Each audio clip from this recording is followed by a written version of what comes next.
আজকে সংবাদপত্রের একটি নিউজ দেখে খুব খারাপ লাগলো যে দুইটি শিশু সন্তান পুলিশের গুলিতে নিহত হয়েছে।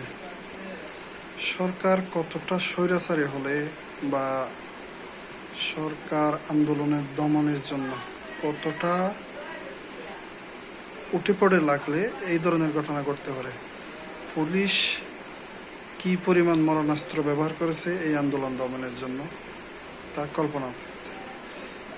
বাংলাদেশের ইতিহাসে এরকম কোনো আন্দোলন আগে হয়েছে কিনা জানি না, বা কোনো আন্দোলন এভাবে সরকার দমন করেছে কিনা বাংলাদেশের ইতিহাসে, বা পাকিস্তান আমল যদি বলি বা ব্রিটিশ আমল যদি বলি, এরকম আন্দোলন দমনের জন্য এই পরিমাণ মরিয়া হয়ে উঠেছে এটা আমার জানা মতো ইতিহাসে বিরল। কিন্তু কেন জনগণের টাকা দিয়ে কেনা অস্ত্র কেন জনগণের উপর ব্যবহার করবে? আন্দোলন দমনের জন্য সরকার চাইলে রাবার বুলেট ব্যবহার করতে পারতো, টিয়ার সেল ব্যবহার করতে পারতো। এটা